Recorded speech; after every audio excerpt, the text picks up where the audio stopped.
بسم اللہ الرحمن الرحیم۔ السلام علیکم 9th کلاس، امید کرتا ہوں کہ آپ خیریت سے ہوں گے۔ آج ہمارا موضوع ہے دو دوستوں کے مابین سائنس اور آرٹس کے انتخاب کے متعلق مکالمہ۔ تو بیٹا مکالمہ لکھنے سے پہلے ہم پس منظر لازمی طور پر لکھتے ہیں کہ جب یہ مکالمہ ہوا اس وقت حالات کیا تھے، سچویشن کیا تھی، اور ہمارے مکالمے کی کردار جو ہیں وہ کس صورتحال میں تھے۔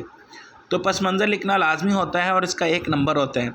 اسی طرح مکالمہ لکھتے ہوئے اپنے رموز و اوقاف کا بہت زیادہ خیال رکھنا ہے، اور پس منظر کے اوپر ہیڈنگ دیں گے، پھر بریکٹ کے اندر پس منظر لکھیں گے۔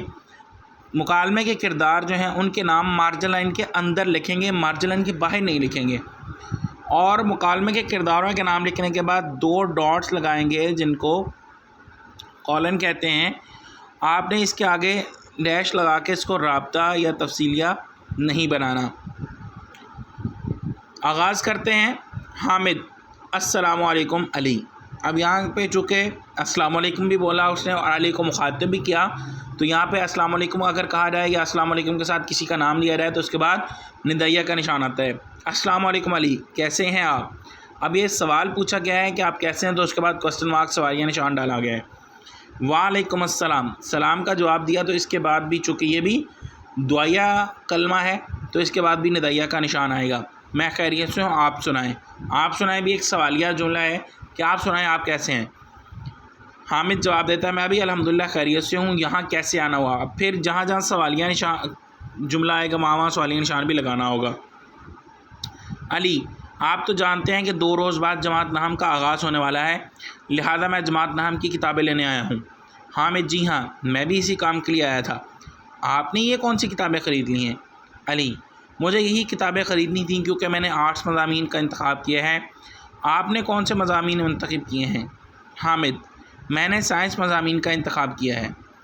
بھائی، میں آپ کے فیصلے سے متفق نہیں ہوں، آپ کو سائنس مضامین کا انتخاب کرنا چاہیے تھا۔ علی: بات اپنی اپنی ترجیحات اور دلچسپی کی ہے، کیا آپ مجھے بتا سکتے ہیں کہ آپ سائنس مضامین کیوں پڑھنا چاہتے ہیں؟ حامد: موجودہ دور میں کسی ملک یا قوم کی ترقی سائنس اور ٹیکنالوجی سے وابستہ ہے، اس لیے میں سائنس مضامین پڑھنا چاہتا ہوں۔ علی: میں آپ کی بات سے متفق ہوں کہ موجودہ دور سائنس کا دور ہے، مگر آرٹس مضامین مثلاً کمپیوٹر، زراعت، علم قانون اور انفارمیشن ٹیکنالوجی وغیرہ کی اہمیت بھی مسلم ہے۔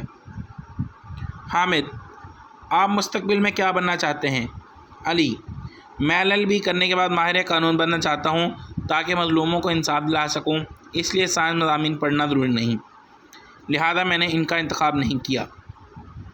حامد: آپ بالکل ٹھیک کہہ رہے ہیں، مضامین چاہے جو بھی ہوں، میں یہ سمجھتا ہوں کہ انسان جس بھی شعبے میں ہو اسے محنت اور توجہ سے کام کرنا چاہیے، پھر وہ ضرور کامیاب ہو جائے گا۔